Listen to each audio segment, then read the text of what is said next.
Hey everyone, welcome to another edition of Johnny Vlogs. I'm your host, John Lorden, and today's episode brought to you by new Patreon subscribers, Pam Watson and Adam Gallatley. Thank you both so much for your support, for becoming patrons, for helping me keep doing what I'm doing here. I truly appreciate all of my Patreon supporters. Thank you guys, as well as you other viewers that just watch ads and say cool things in the comments that don't want to cut you out.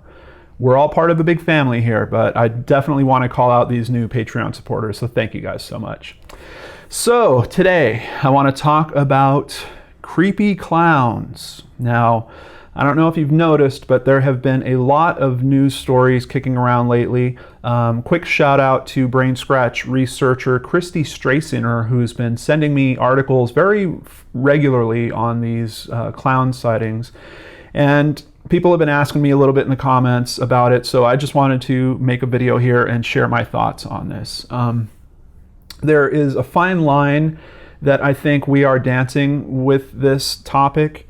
It's one of those things where you want people to be safe, you want children to be aware of, if someone's trying to lure you into the woods, I don't care if they're a clown or not, you should not be going there.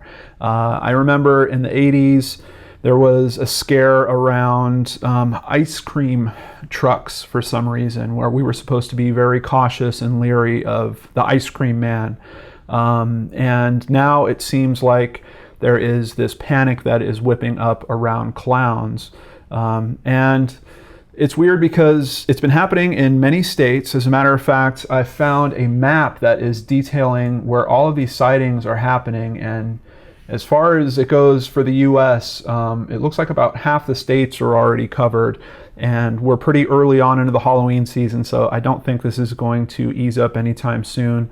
But law enforcement has been commenting on this a little bit, and it's weird because in some cases they're reacting to these complaints. I read one case where a 17-year-old that was making some kind of threatening social media and then wearing a clown mask essentially was arrested. And I have a little bit, I'm struggling with this topic because if you look into these cases, in most of the cases, I think I'll say 99% out of 100 of these occurrences that it seems to have happened now, nothing is really being done that is necessarily criminal. There are kids out there that are trying to scare other kids, and they're dressing up like clowns, and they're holding fake machetes or things like that. Now, in some of these stories, I'm not sure if the weapons are real or not, or if these are always costume or toy weapons. Some of those details aren't really coming out. Some of these people are young, so the details on these cases is probably going to be held by those police departments because they don't want to get sued for leaking information about a minor. And especially if it's something that might hurt that person's future. But I'm struggling with it because I don't have the intense paranoia around this that a lot of people do. Now, granted, I don't have children of my own. If I did, I would, even though I'm not super paranoid about what's really going on here, I would definitely talk to them at least about this occurrence going on. And like I said at the start of this video, I'd tell them, hey, if anyone's trying to lure you into the woods, that is not good. Be sure to get to somewhere safe. Use your cell phone, call one of us to come pick you up, something along those lines.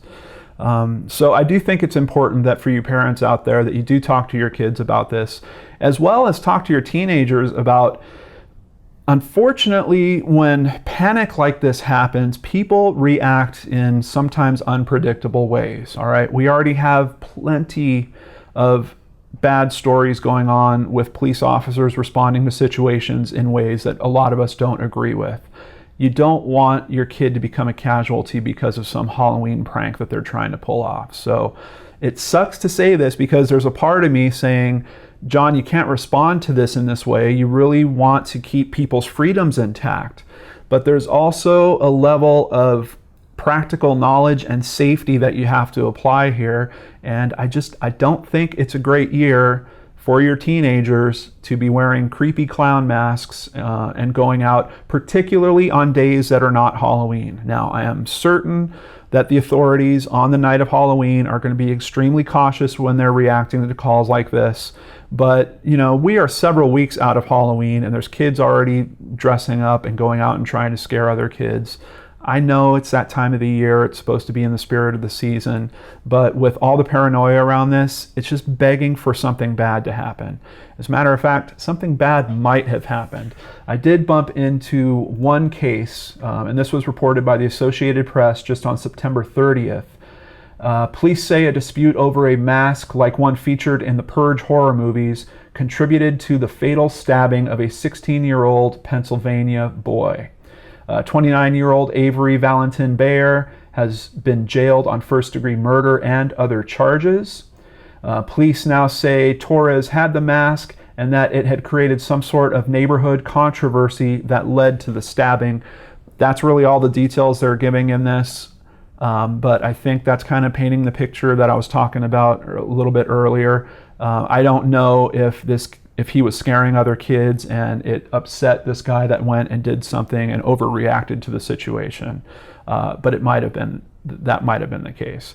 Also worth noting, he had the mask on his head, but it wasn't over his face, at least when the stabbing occurred. But that's not to say that this wasn't related to him scaring other kids in the neighborhood with the mask down over his face. So the details on this story are still a little loose, but I'm afraid that we're going to start seeing a trend in stories like this if people aren't extremely cautious about this, in particular this Halloween season. And I do think this paranoia is going to go away. Like I said, in most of the articles, there is no story happening. Wow, someone's wearing a creepy clown mask and they're standing at the edge of the woods and they're motioning for people to come to them. That's certainly not criminal. The case where the kid is actually, using social media and he's sending emojis with knives and stuff like that, at that point, there is a real charge in there somewhere because some people could be seeing that as terroristic threats. There are schools that are apparently closing around some of these strange sightings and threats. So it is certainly affecting real operations. It's certainly affecting people financially in some way. I mean, if a school shuts down like that, parents of those students have to figure out some type of childcare for the day or something like that. The school has a bunch of teachers that are no longer doing their job, but they're still getting paid. There are repercussions around this kind of thing that the ripple just goes on and on. So if nothing else, for all of you, my friends out there on YouTube, please just have a quick conversation with your kids about this. Let them know. Particularly, they don't want to be a clown this year that gets caught up in a situation like this. That's not to say you can't be a clown on Halloween. I think that would be an unreasonable statement. But dressing up as a clown, in particular carrying some type of weapon or even a prop weapon outside of the night of Halloween, probably is really not a good move for this year. And then outside of that, talk to your kids about safety. I'm sure many of you are already doing that, but like I said, doesn't matter if it's a clown or not. No one should be lured into the woods. And I'm just happy that so far it seems like these stories are about overly cautious parents, school authorities, and police officers. I don't think there's anything wrong with being overly cautious like that, but it does tread into a potential area where if we're being extremely paranoid, people's personal liberties are going to start being affected. And there might be some call from a parents' organization or a school that doesn't allow clowns to come on Halloween Day or something like that. And quite honestly, I think that would be a little heartbreaking because a clown, there are many different ways to look at clowns. Yeah, you can have a creepy clown, but you can also have a happy clown. A clown is supposed to be something that actually brings joy in people. And that's part of why I really struggle with this topic quite a bit. And I hope that we see our way through it without anything really serious happening. I'm not sure about this particular case with this young man that has been stabbed to death, unfortunately. But I think we'll see if more details shake out on that. So all in all, keep your family safe out there, please. I don't want them to wind up as a topic on this channel. That breaks my heart thinking about that possibility. So thank you guys so much for listening to my little ramble on the creepy clowns. Stay safe this Halloween season, but remember to have a good time, have fun out there, get a nice costume, show your kids a good time. Take care, everyone. Catch you on the next show on the Lord and Arch channel.